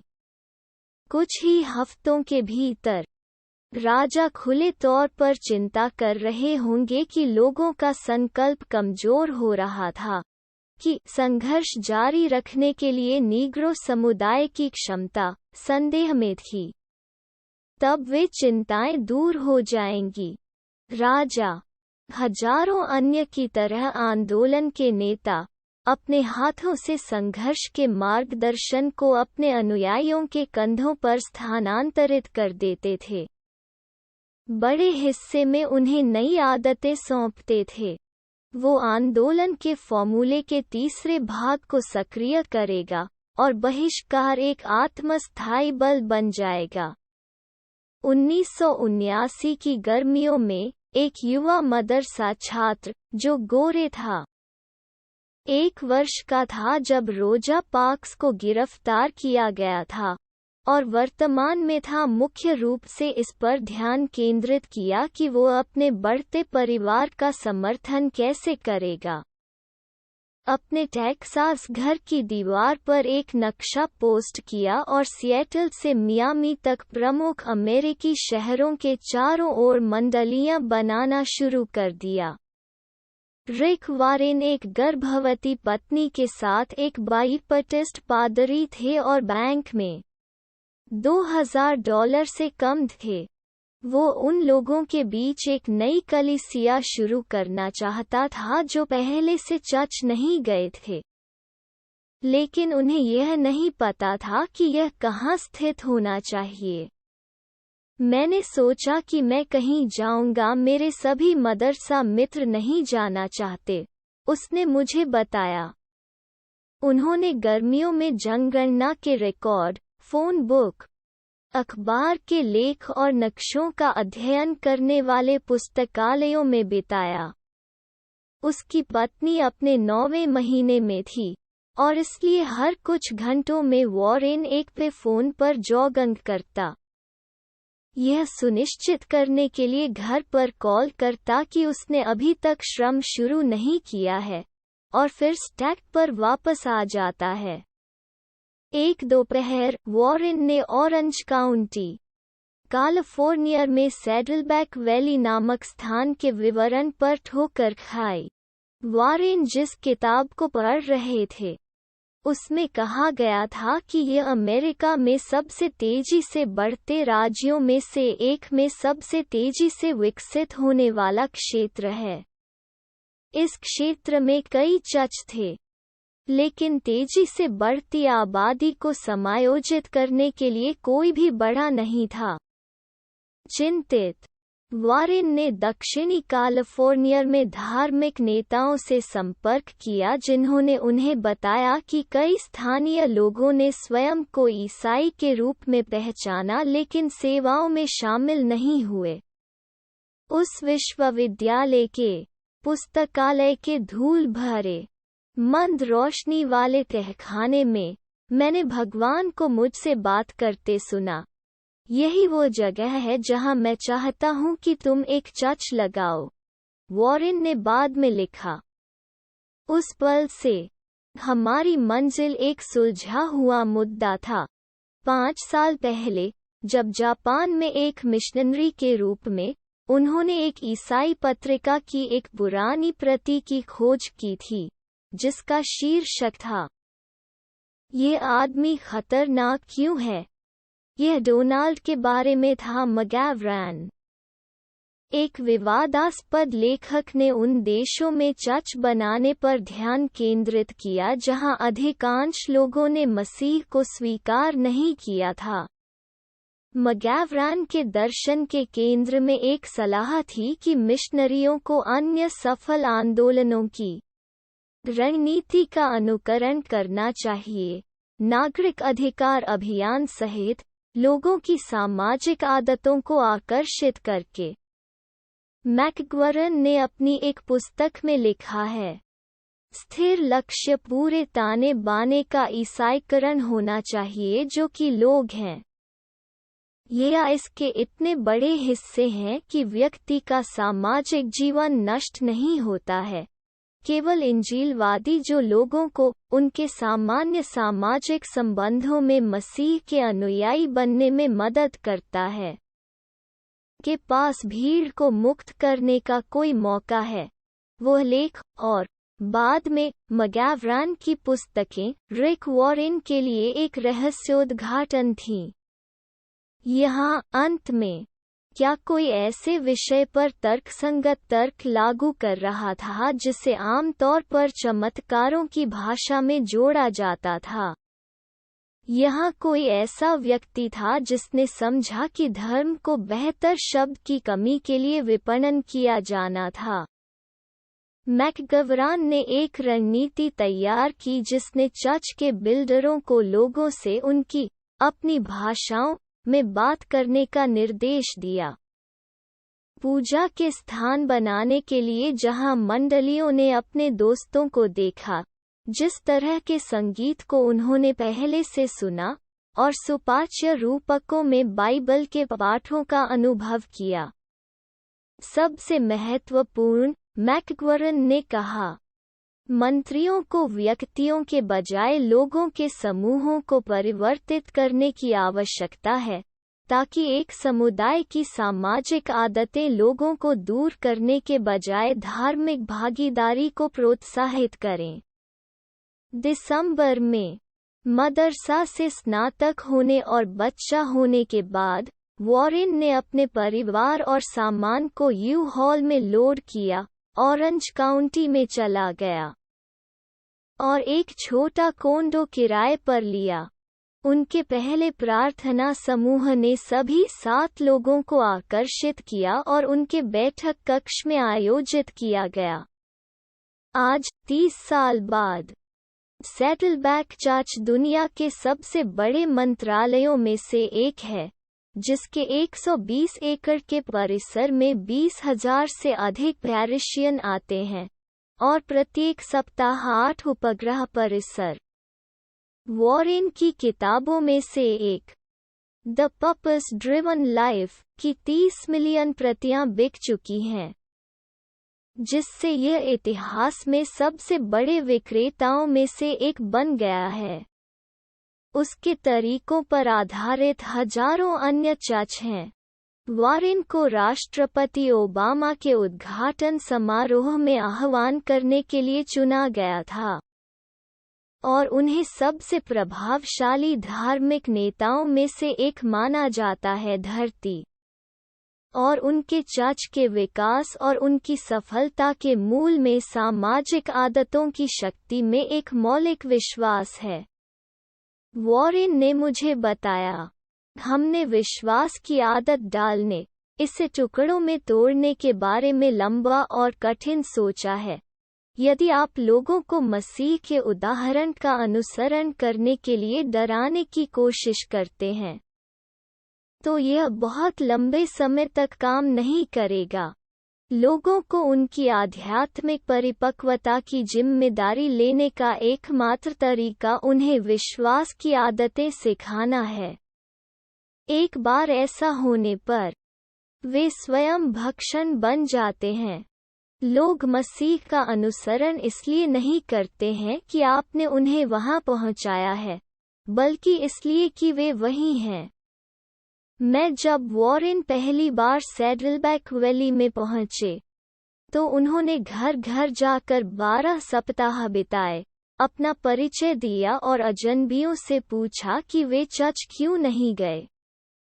कई उत्तर व्यवहारिक थे। यह उबाऊ था। लोगों ने कहा, संगीत खराब था। उपदेश उनके जीवन पर लागू नहीं होते थे। उन्हें बच्चों की देखभाल की आवश्यकता थी। वे ड्रेसिंग से नफरत करते थे। प्यूज असहज थे। वॉरेन का चर्च उनमें से प्रत्येक शिकायत का समाधान करेगा। उन्होंने लोगों से कहा कि अगर उन्हें ऐसा लगता है तो वे शॉर्ट्स और हवाई शर्ट पहने। एक इलेक्ट्रिक गिटार लाया गया था।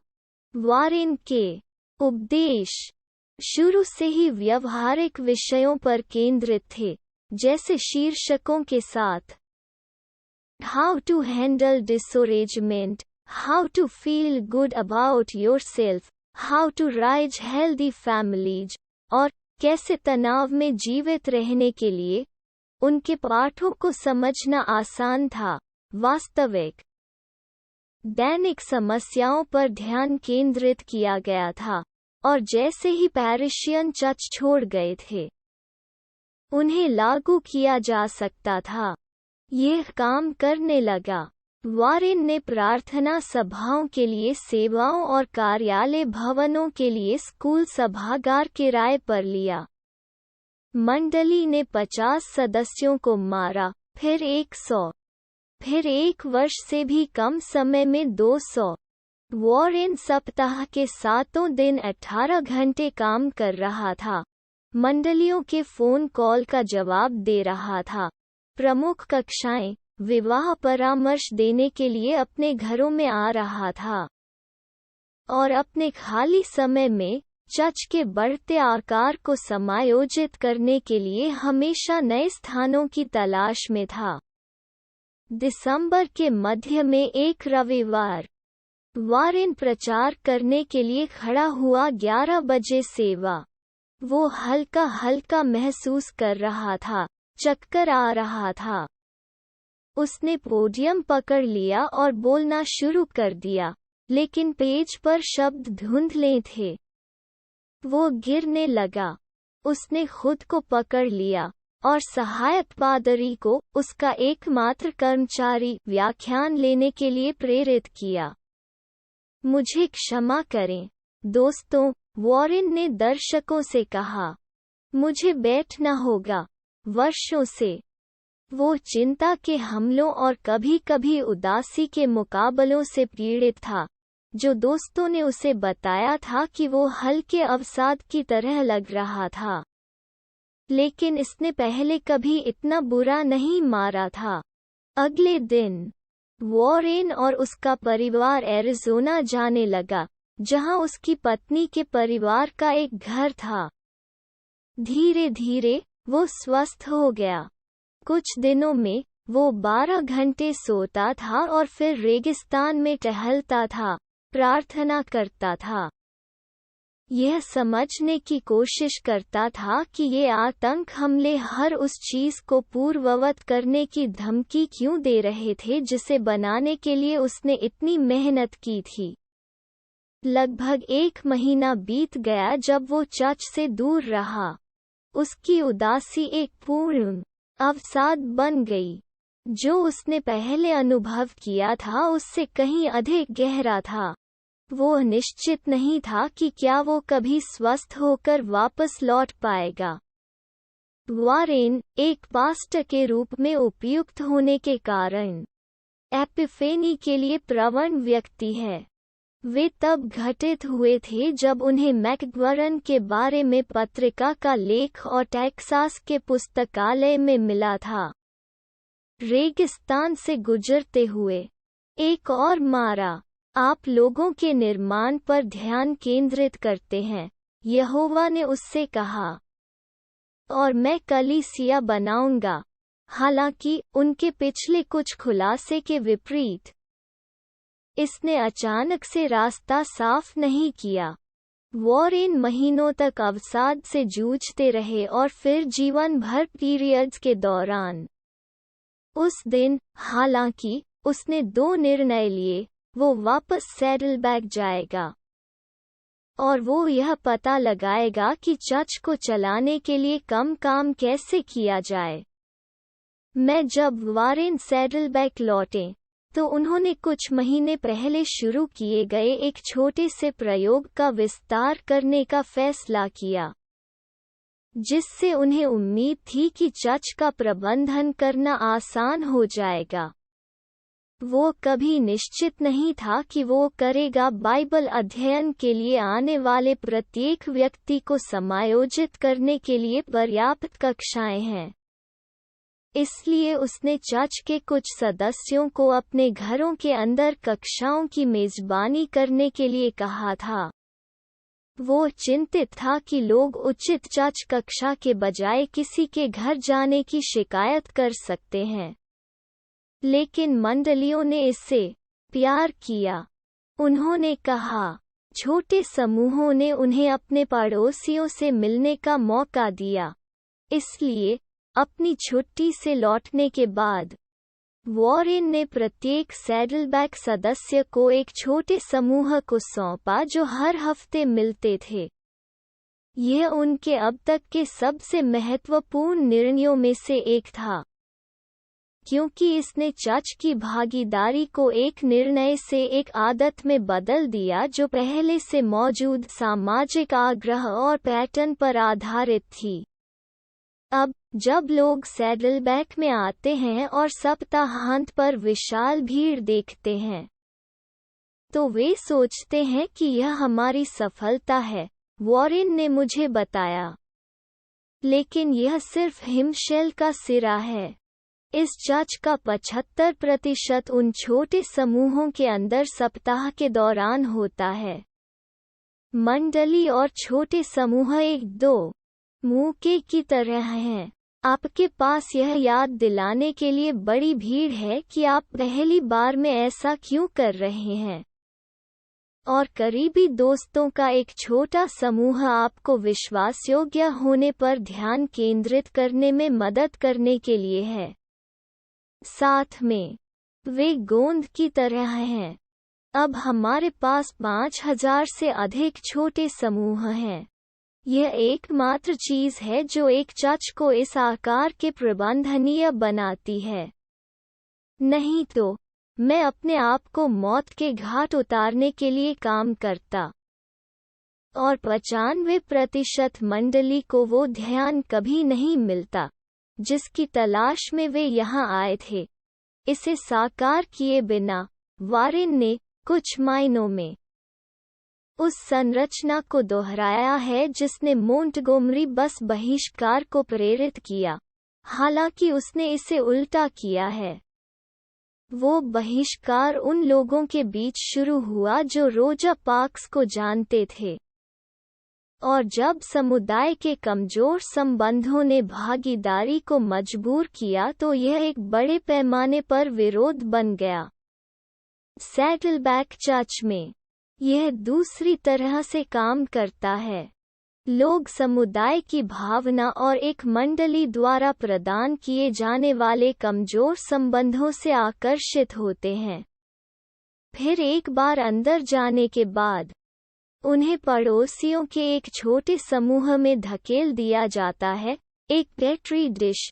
यदि आप करेंगे तो घनिष्ठ संबंधों को बढ़ाने के लिए, जहां उनका विश्वास उनके सामाजिक अनुभव और दैनिक जीवन का एक पहलू बन जाता है। हालांकि छोटे समूह बनाना पर्याप्त नहीं है। जब वारेन ने लोगों से पूछा कि वे एक दूसरे के रहने वाले कमरे में क्या चर्चा करते हैं, तो उन्होंने पाया कि वे बाइबल के बारे में बात करते हैं और 10 के लिए एक साथ प्रार्थना करते हैं मिनट, और फिर बाकी समय बच्चों पर चर्चा करने या गपशप करने में बिताया। हालांकि वॉरेन का लक्ष्य केवल लोगों को नए दोस्त बनाने में मदद करना नहीं था। यह विश्वासियों के एक समुदाय का निर्माण करना था, लोगों को मसीह के पाठों को स्वीकार करने के लिए प्रोत्साहित करना और विश्वास को उनके जीवन का केंद्र बनाना था। उनके छोटे समूहों ने कड़े बंधन बनाए थे, लेकिन नेतृत्व के बिना वे एक कॉफी सर्कल से कहीं ज्यादा नहीं थे। वे उसकी धार्मिक अपेक्षाओं को पूरा नहीं कर रहे थे। वारेन ने लेखक मैकग्वरन के बारे में सोचा। मगैवरान के दर्शन में कहा गया है कि यदि आप लोगों को ईसाई आदतों के साथ जीना सिखाते हैं, तो वे निरंतर मार्गदर्शन और निगरानी की आवश्यकता के बिना ईसाई के रूप में कार्य करेंगे। वारेन व्यक्तिगत रूप से हर एक छोटे समूह का नेतृत्व नहीं कर सकते थे। वो यह सुनिश्चित करने के लिए वहां नहीं हो सकता था कि हर बातचीत नवीनतम टीवी शो के बजाय मसीह पर केंद्रित हो। लेकिन अगर उन्होंने लोगों को नई आदतें दी, तो उन्होंने सोचा उन्हें इसकी आवश्यकता नहीं होगी। जब लोग इकट्ठे होते थे, तो उनकी प्रवृत्ति होती थी कि वे बाइबल पर चर्चा करें, एक साथ प्रार्थना करें, अपने विश्वास को मूर्त रूप दें। इसलिए वारेन ने चर्च कक्षाओं और छोटे समूह चर्चाओं में उपयोग किए जाने वाले पाठ्यक्रमों की एक श्रृंखला बनाई, जो स्पष्ट रूप से पैरिशियन को नई आदतें सिखाने के लिए डिजाइन की गई थीं। सैडलबैक के पाठ्यक्रम मैनुअल में से एक पढ़ता है, यदि आप मसीह के समान चरित्र चाहते हैं, तो आप बस उन आदतों को विकसित करें जो मसीह के पास थीं। हम सब बस आदतों का एक बंडल हैं। हमारा लक्ष्य कुछ बुरी आदतों को कुछ अच्छी आदतों से बदलने में आपकी मदद करना है, जो आपको मसीह की समानता में बढ़ने में मदद करेंगी। प्रत्येक सैडलबैक सदस्य को 3 आदतों का पालन करने का वादा करते हुए परिपक्वता वाचा कार्ड पर हस्ताक्षर करने के लिए कहा जाता है। प्रतिबिंब और प्रार्थना के लिए दैनिक शांत समय, उनकी आय का 10% और एक छोटे समूह में सदस्यता।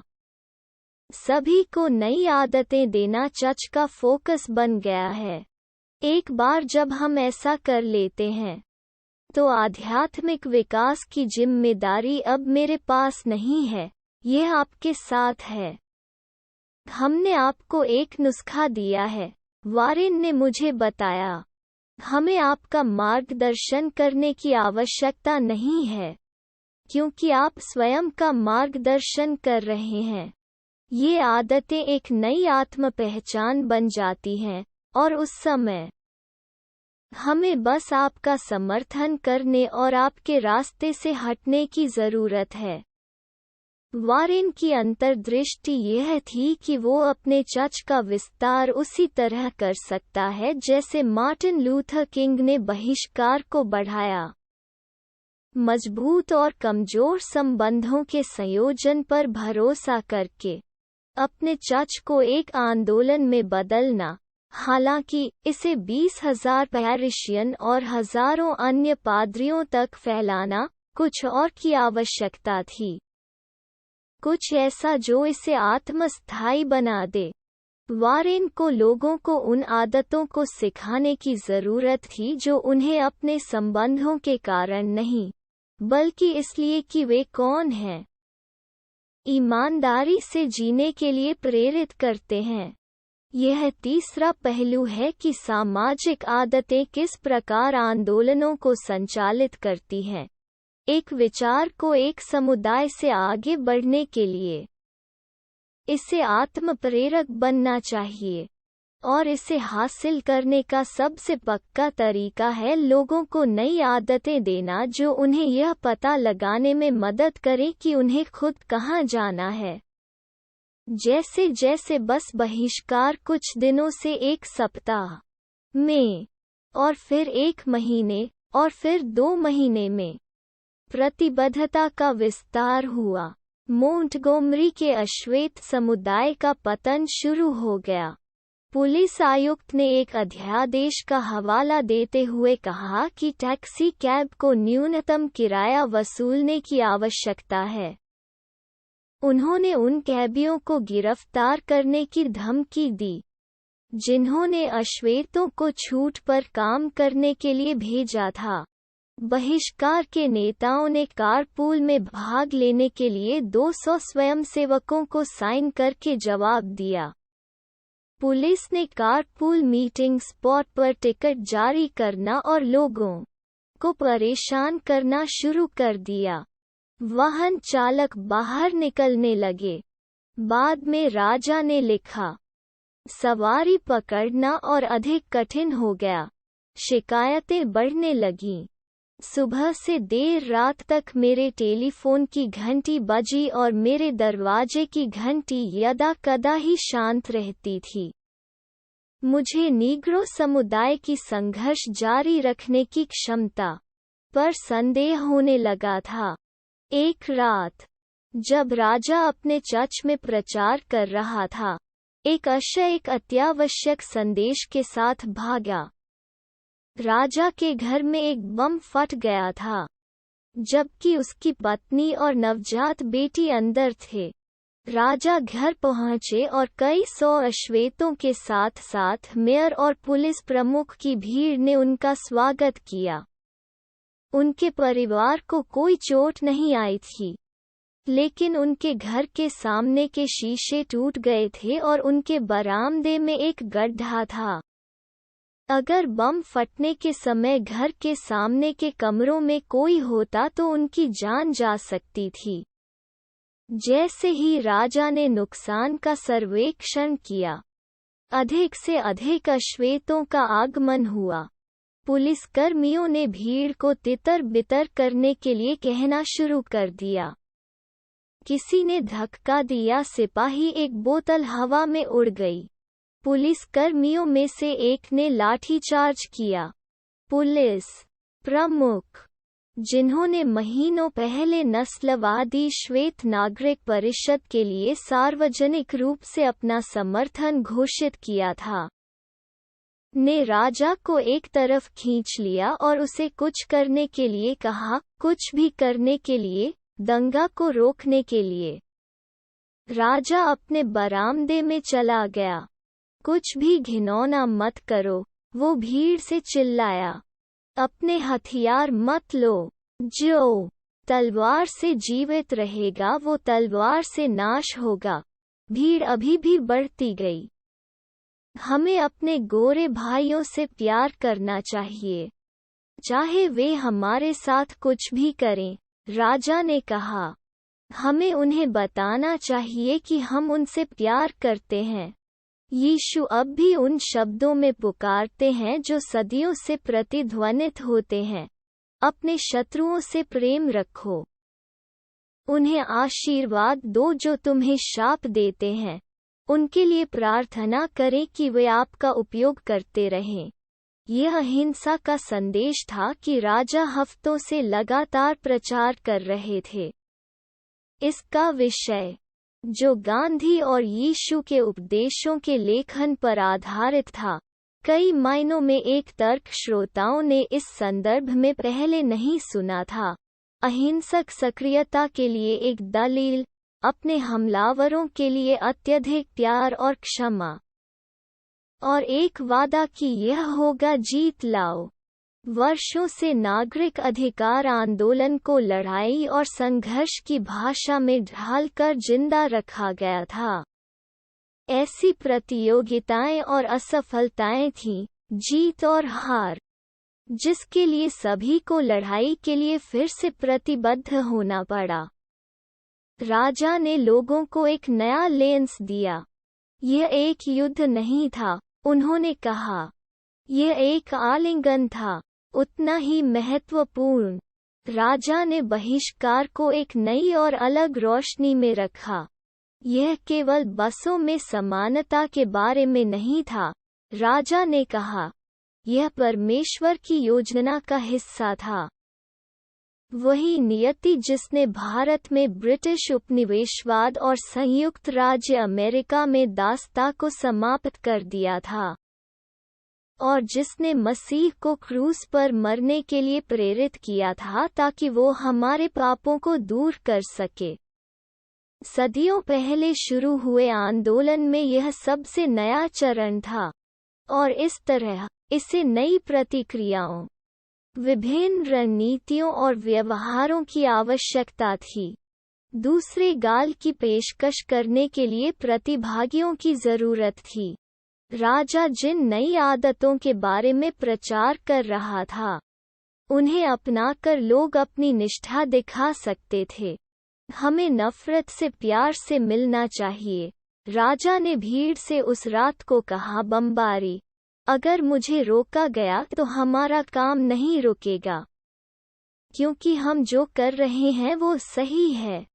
हम जो कर रहे हैं वो न्यायपूर्ण है, और भगवान हमारे साथ है। जब राजा बोल चुका था, तो भीड़ चुपचाप घर चली गई। अगर यह उस निगर उपदेशक के लिए नहीं होता, एक श्वेत पुलिसकर्मी ने बाद में कहा, हम सब मर चुके होते। अगले हफ्ते 2 दर्जन नए ड्राइवरों ने कारपूल के लिए साइन अप किया। राजा के घर फोन कॉल धीमा हो गया। लोगों ने बहिष्कार का नेतृत्व करते हुए, आंदोलन को आगे बढ़ाते हुए आत्मसंगठित होना शुरू कर दिया। जब अन्य बहिष्कार आयोजकों के लॉन में अधिक बम विस्फोट हुए, तो वही पैटर्न खेला गया। मोंटगोमरी के अश्वेतों ने सामूहिक रूप से दिखाया, बिना हिंसा या टकराव के गवाही दी, और फिर घर चले गए। यह केवल हिंसा की प्रतिक्रिया में ही नहीं था कि यह स्वनिर्देशित एकता दिखाई दे रही थी। चर्चों ने हर हफ्ते, कभी-कभी हर रात सामूहिक सभाएं आयोजित करना शुरू कर दिया। वे बमबारी के बाद डॉक्टर किंग के भाषण की तरह थे। उन्होंने ईसाई शिक्षाओं को लिया और उन्हें राजनीतिक बना दिया, टेलर शाखा ने मुझे बताया। आंदोलन एक गाथा है। इसके काम करने के लिए सभी की पहचान बदलनी होगी। मोंटगोमरी में लोगों को अभिनय करने का एक नया तरीका सीखना था। एल्कोहलिक्स एनोनिमस की तरह, जो समूह की बैठकों से शक्ति प्राप्त करता है जहां नशेड़ी नई आदतें सीखते हैं और दूसरों को अपने विश्वास का प्रदर्शन करके विश्वास करना शुरू करते हैं। इसलिए मोंटगोमरी के नागरिकों ने सामूहिक बैठकों में नए व्यवहार सीखे जिन्होंने आंदोलन का विस्तार किया। लोग यह देखने गए कि दूसरे लोग इसे कैसे संभाल रहे हैं। शाखा ने कहा, आप खुद को एक विशाल सामाजिक उद्यम के हिस्से के रूप में देखना शुरू करते हैं, और थोड़ी देर बाद आप वास्तव में विश्वास करते हैं कि आप हैं।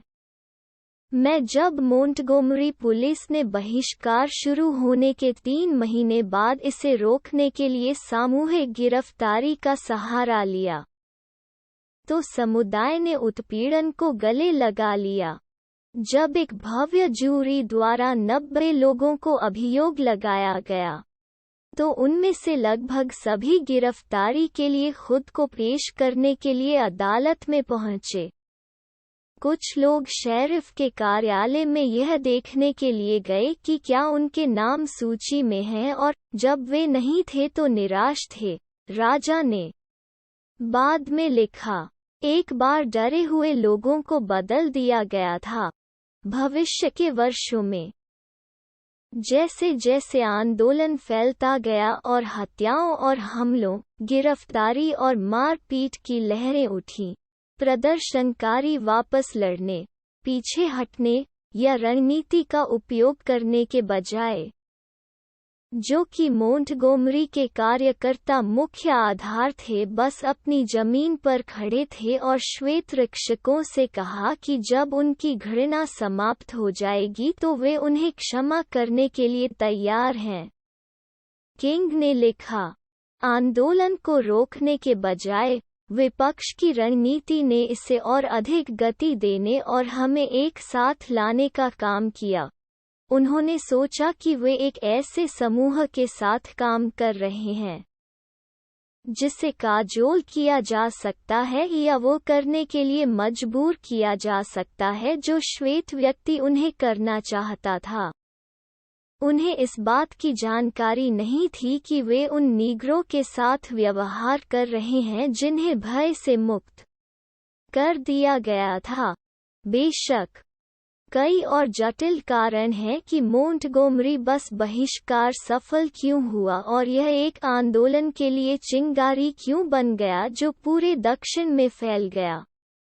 लेकिन एक महत्वपूर्ण कारक सामाजिक आदतों का यह तीसरा पहलू है।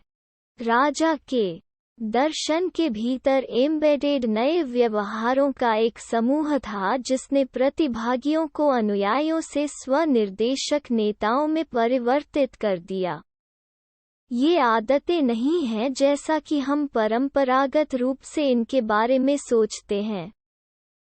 हालांकि जब किंग ने प्रदर्शनकारियों को आत्म पहचान की एक नई भावना देकर मोंटगोमरी के संघर्ष को फिर से शुरू किया, तो विरोध उन लोगों द्वारा संचालित एक आंदोलन बन गया जो अभिनय कर रहे थे क्योंकि उन्होंने एक ऐतिहासिक घटना का स्वामित्व ले लिया था, और वो सामाजिक पैटर्न समय के साथ स्वचालित हो गया और अन्य स्थानों और छात्रों और प्रदर्शनकारियों के समूहों में विस्तारित हो गया जिनसे किंग कभी नहीं मिले, लेकिन जो आंदोलन का नेतृत्व केवल यह देखकर कर सकते थे कि इसके प्रतिभागियों ने कैसे व्यवहार किया।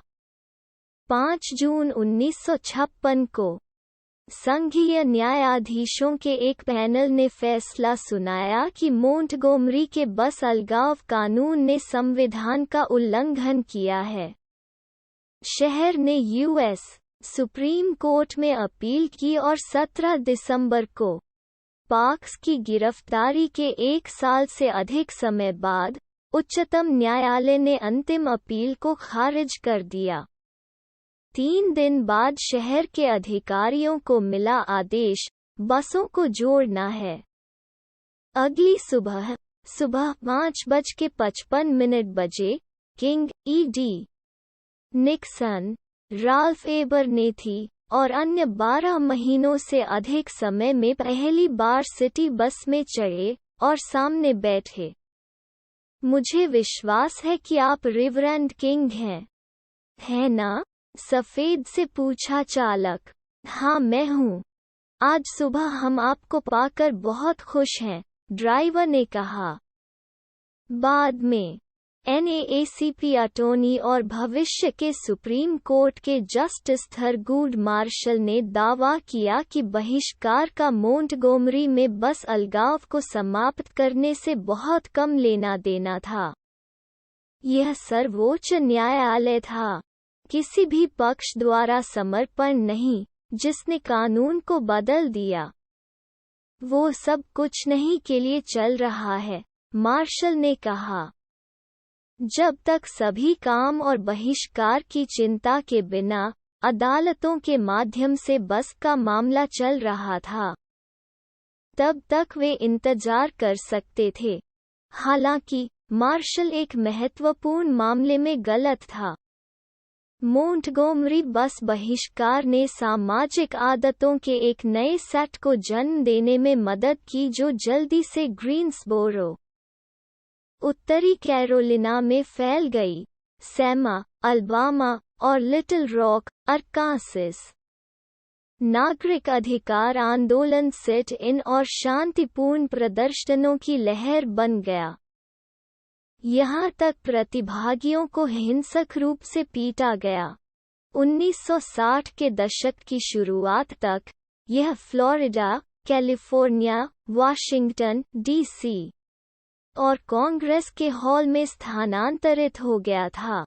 जब राष्ट्रपति लिंडन जॉनसन ने 1964 के नागरिक अधिकार अधिनियम पर हस्ताक्षर किए, जिसमें सभी प्रकार के अलगाव के साथ साथ अल्पसंख्यकों और महिलाओं के खिलाफ भेदभाव को गैर कानूनी घोषित किया गया था, उन्होंने नागरिक अधिकार कार्यकर्ताओं को राष्ट्र के संस्थापकों के बराबर किया। एक तुलना जो एक दशक पहले राजनीतिक होती आत्महत्या। 188 साल पहले इस सप्ताह बहादुर पुरुषों के एक छोटे से बैंड ने स्वतंत्रता के लिए एक लंबा संघर्ष शुरू किया। उन्होंने टेलीविजन कैमरों को बताया, अब अमेरिकियों की हमारी पीढ़ी को अपनी सीमाओं के भीतर न्याय के लिए अंतहीन खोज जारी रखने के लिए बुलाया गया है। हरकतें नहीं उभरती क्योंकि हर कोई एक ही बार में एक ही दिशा का सामना करने का फैसला करता है। वे सामाजिक प्रतिमानों पर भरोसा करते हैं जो दोस्ती की आदतों के रूप में शुरू होते हैं, समुदायों की आदतों के माध्यम से बढ़ते हैं और नई आदतों से बने रहते हैं जो प्रतिभागियों की स्वयं की भावना को बदलते हैं। किंग ने इन आदतों की ताकत को मॉन्टगोमरी के समय से ही देखा था।